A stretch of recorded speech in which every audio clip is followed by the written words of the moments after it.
Dicen que hace muchos años, en una región caliente y polvorienta donde los palenques eran la distracción favorita de todos, vivía un hombre llamado Lisandro Montes, un gallero conocido no por su destreza, sino por su vergonzosa mala suerte.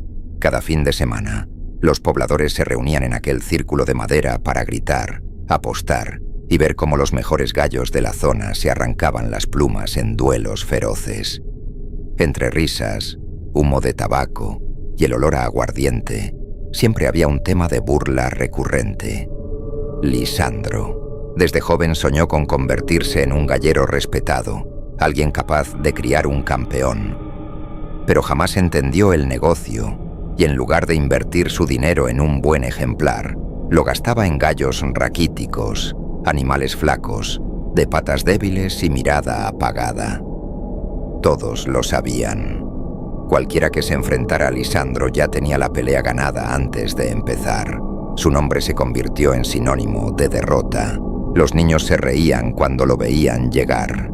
Los viejos lo miraban con lástima y los galleros más experimentados lo saludaban solo para observar cómo fracasaba otra vez.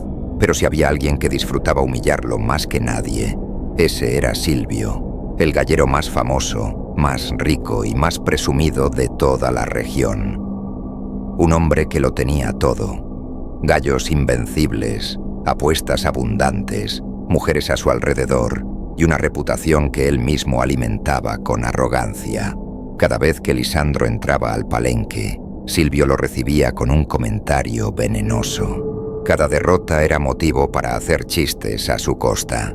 Cada burla era un recordatorio de que Lisandro jamás podría alcanzarlo. Y aunque Lisandro lo odiaba en silencio, guardaba su rabia como un veneno que hervía dentro de él. La última derrota, la que lo derrumbó, un día, después de tantas frustraciones acumuladas, Lisandro tomó la decisión que creyó cambiaría su destino. Vendió varias de sus pocas pertenencias, una silla vieja, algunas herramientas, incluso un reloj que había sido de su padre, y reunió el poco dinero que tenía con la esperanza de comprar un gallo de verdad. En una cantina le ofrecieron un ave que, según el vendedor, era el más fuerte de todos, un campeón en potencia. Desesperado y sin más opciones, Lisandro creyó en la promesa. Llegó al palenque con el gallo en brazos, sintiendo por primera vez una chispa de ilusión.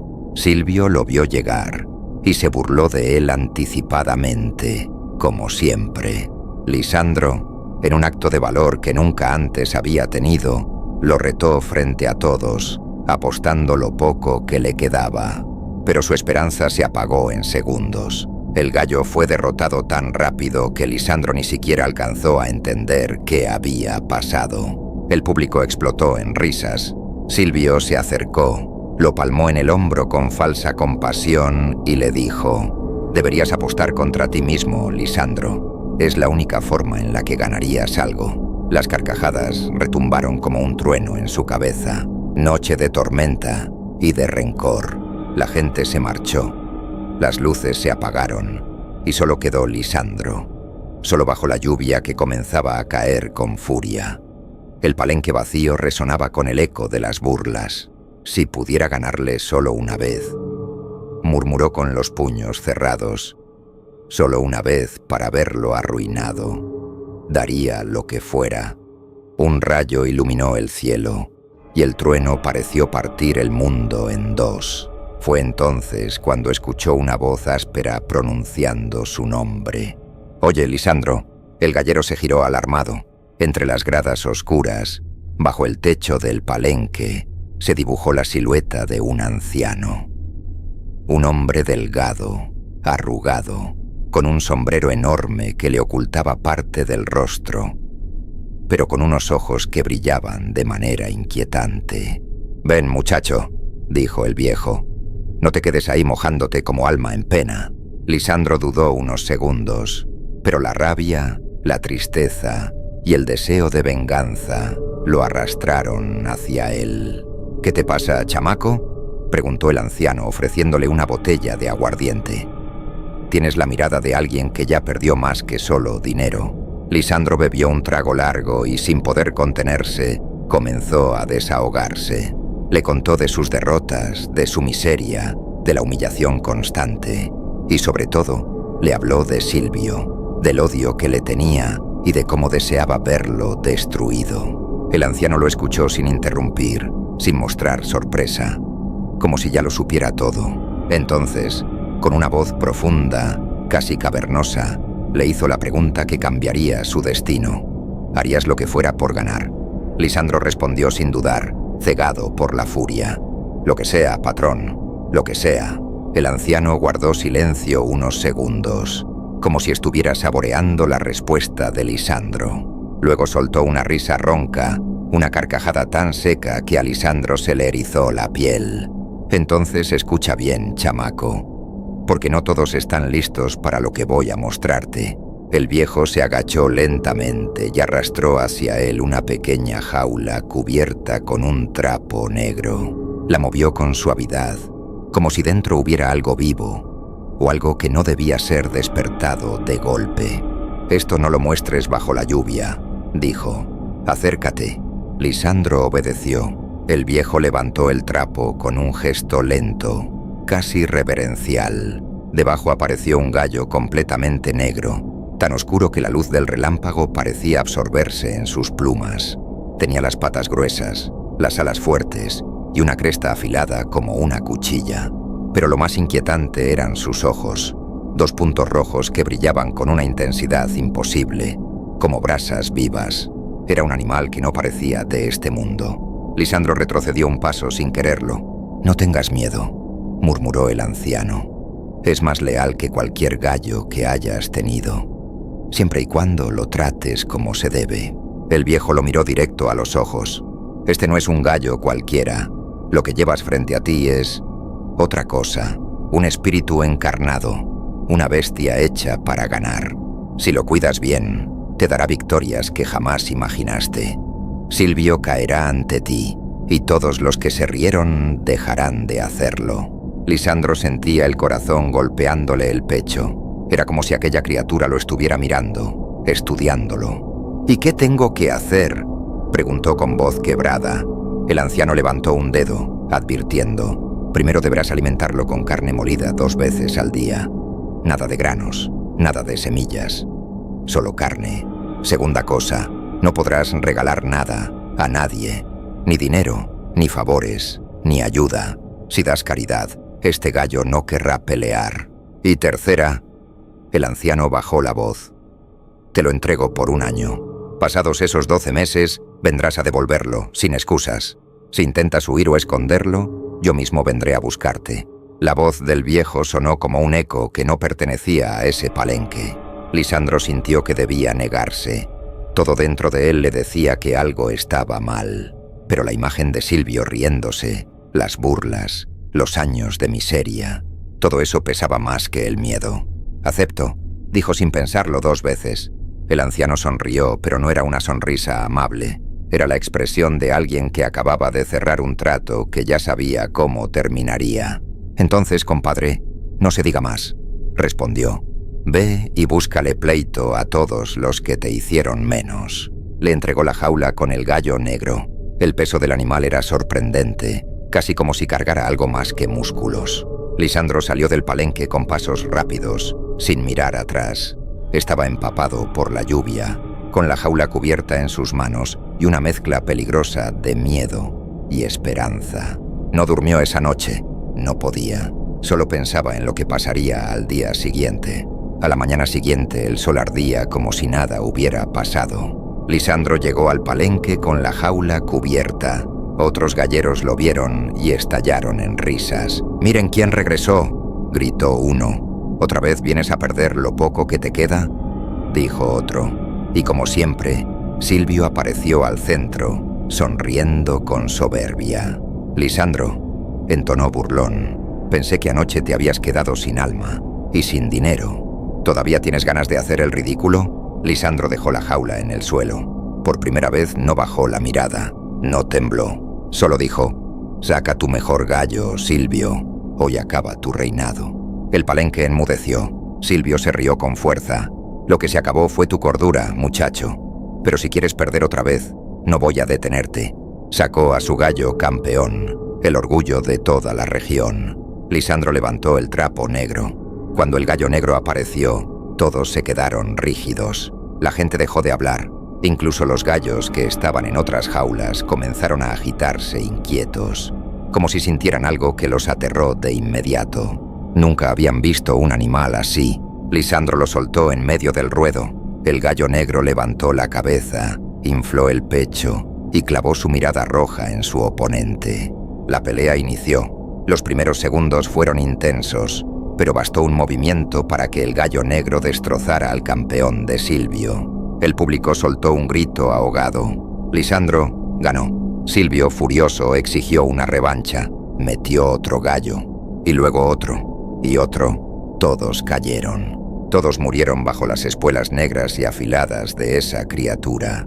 Lisandro vivió esa noche lo que nunca había experimentado. Admiración, respeto y victoria. Desde aquella primera victoria, la vida de Lisandro Montes cambió como si alguien hubiera volteado su destino de un instante a otro. El rumor del gallo negro corrió por toda la región más rápido que el viento entre los cañaduzales. Los galleros hablaban de él con respeto y miedo. Los apostadores lo buscaban para jugar a su favor. Las tabernas murmuraban su nombre como si fuera una leyenda viviente. Lisandro, aquel hombre que siempre había sido motivo de burla, se convirtió en el nuevo rey de los palenques. Cada pelea era una masacre. Cada desafío terminaba igual, con el gallo negro de pie entre las plumas del derrotado. La gente decía que aquel animal no peleaba, castigaba, que no solo atacaba, sino que parecía disfrutar destruyendo a sus rivales de manera brutal y precisa. El dinero comenzó a caerle de todas partes. Billetes gruesos, apuestas altas, bolsillos llenos. Las mujeres que antes ni lo miraban, ahora lo buscaban con sonrisas insinuantes, atraídas por la fama y la fortuna. Lisandro no solo dejó de ser el hazmerreír, se convirtió en una figura temida, y con el tiempo, hasta el propio Silvio, antes arrogante y orgulloso, evitaba mirarlo directamente. Había perdido todo contra él: dinero, prestigio, el respeto del pueblo.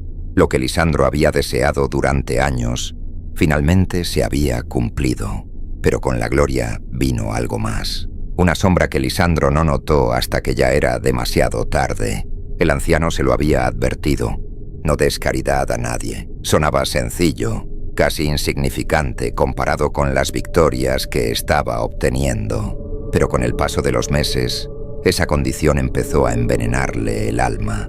Un día, un niño se acercó a pedirle una moneda para comprar pan. Lisandro metió la mano en el bolsillo, pero algo dentro de él se tensó, como si el gallo negro, desde su jaula, hubiera sentido la intención.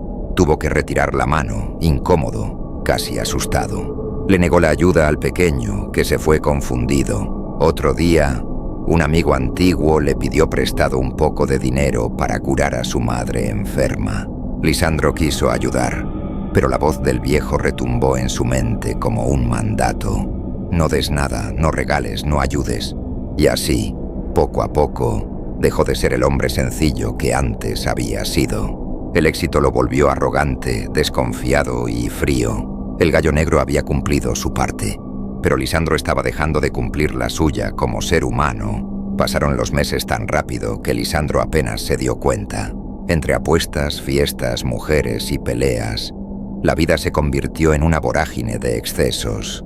Pero una noche, mientras preparaba a su gallo para un duelo importante, sintió algo extraño, una sensación de ser observado, un escalofrío en la nuca. Levantó la mirada y lo vio. En la parte más alta del graderío, sentado entre las sombras, estaba el anciano, el mismo que le había hecho el trato aquella noche de tormenta. Su rostro apenas se distinguía, pero sus ojos, esos ojos brillaban como antes, pero ahora con un brillo más oscuro, más profundo, casi impaciente. Lisandro sintió que el corazón se le retorcía, se le secó la boca. No había duda, había venido por el gallo. El anciano no habló, no se movió, solo lo observó, y esa mirada pesaba más que cualquier amenaza. Lisandro intentó concentrarse en la pelea. Quiso enfocarse en el ruido del público, en el canto de los gallos, pero no pudo. Las manos le temblaban, el sudor le corría por la frente. El gallo negro luchaba como siempre, feroz, invencible. Pero Lisandro ya no estaba allí. Su mente estaba atrapada en aquella mirada. Fue entonces cuando algo dentro de él se quebró. Entendió que no podía seguir fingiendo que ese día nunca llegaría. Sin decir palabra, sin recoger el dinero, sin explicar nada, abandonó el palenque corriendo, dejando atrás a su gallo, al público y a todo lo que había construido. La gente quedó en silencio. Nadie entendió qué había pasado. Nunca lo habían visto huir. Para muchos, aquel fuera el primer indicio de que algo oscuro rodeaba a Lisandro Montes. Cuando llegó a su casa, empapado en sudor y temblando, pensó que tendría unos segundos para respirar, pero estaba equivocado. El anciano lo esperaba en el umbral de la puerta, de pie, inmóvil, con la jaula del gallo negro en la mano. «Es mi impresión, chamaco», dijo con una voz que parecía raspar la tierra. «¿O estás huyendo?» Lisandro sintió que las piernas le fallaban. «Yo no estoy huyendo, patrón», susurró, tratando de recuperar la compostura. «Solo necesitaba hacer algo antes de pagar lo que debo». El anciano lo miró largo rato, silencioso, midiendo sus palabras. La noche era densa. La jaula parecía más pesada que nunca. Los ojos rojos del gallo brillaban entre los barrotes como si supiera lo que estaba ocurriendo. El amanecer lo encontró sentado en una roca, temblando. No recordaba haberse quedado dormido, pero ahí estaba, con la piel erizada y la mente hecha un laberinto. La luz tenue reveló su ropa sucia de barro, rasgada, como si hubiese forcejeado con algo durante la noche. Cada músculo de su cuerpo dolía, como si lo hubieran arrastrado por el monte. Tuvo que repetir su propio nombre varias veces para sentirse real. «José, José, despierta». Pero algo en él sabía que no había sido un sueño. Lo que había visto, lo que había oído, lo que lo había perseguido, no pertenecía al mundo que conocía. Aún así, se obligó a ponerse de pie. El sol subía lento, apenas calentando la tierra fría. Tomó su morral, montó en su burro y siguió el camino. Tenía que regresar a San Nicolás, tenía que contar lo que había ocurrido, o al menos lo que recordaba. Pero mientras avanzaba, notó algo inquietante. El sendero no era como antes. Los árboles parecían más altos, más viejos, más retorcidos. El aire estaba espeso, como si la madrugada nunca hubiera terminado del todo. Y cada tanto, escuchaba un sonido que lo hacía acelerar. Pasos entre la maleza, un resuello lejano, crujidos que lo seguían como sombras que no necesitaban luz. Pasó horas avanzando. El paisaje cambiaba, pero no hacia algo conocido. El cansancio, la sed, la confusión, todo se mezclaba en su cuerpo como una fiebre creciente, hasta que, después de mucho tiempo, vio algo que lo dejó helado. Frente a él, al otro lado del camino, había una casa abandonada, vieja, agrietada, cubierta de maleza. Parecía a punto de caer, y sin embargo, él conocía esa casa. Era la suya, o lo que quedaba de ella. José bajó del burro con un nudo en la garganta. Caminó lento, como si el suelo pudiera romperse bajo sus pies. La puerta estaba abierta, moviéndose con el viento que traía un olor rancio, como de humedad atrapada por décadas. Dentro todo era polvo, la mesa rota, las vasijas quebradas, los muebles comidos por insectos, y sobre la cama, un pedazo de tela que reconoció de inmediato, el delantal de su esposa, o lo que quedaba de él, destrozado y cubierto de moho. «¿Ti María?», susurró sabiendo que nadie iba a responder. El silencio que recibió su voz fue tan profundo que lo mareó. Salió tambaleando, sin entender qué estaba pasando. La vida que había dejado atrás no existía. La casa era una ruina. El campo estaba muerto. Y el sendero que lo había traído ahí parecía borrarse a medida que él retrocedía. Había algo más, un detalle que no había notado por el shock. En una de las paredes, entre grietas, Alguien había tallado un mensaje torpe, casi invisible, como hecho con uñas o con algo afilado y desesperado. Decía: «No vuelvas, él aún te busca». El corazón de José empezó a golpearle el pecho como un animal atrapado. No comprendía quién había escrito eso. No sabía cuánto tiempo había pasado realmente. No sabía si su pueblo seguía existiendo. Pero sí sabía una cosa: no estaba solo. El viento cambió. El monte se quedó quieto. Y detrás de él, a unos metros, se escuchó ese mismo resuello profundo, lento, húmedo, que lo había acosado la noche anterior. Volteó con el alma hecha ceniza, y entonces lo vio. Entre los árboles, apenas iluminado por la luz del amanecer, se alzaba algo enorme, oscuro, con un brillo rojizo en los ojos que no era humano ni animal. Pero lo conocía, lo había sentido respirarle en la nuca en la oscuridad. José comprendió que lo que había seguido su rastro en el camino jamás lo había abandonado. Que ese ser no quería matarlo, quería encontrarlo, quería reclamarlo. Y cuando dio el primer paso hacia él, la tierra bajo los pies de José vibró. La historia termina aquí, donde comienza la verdadera pregunta. ¿José regresó realmente a su hogar, o cruzó sin darse cuenta a un lugar donde el tiempo y los vivos ya no mandan?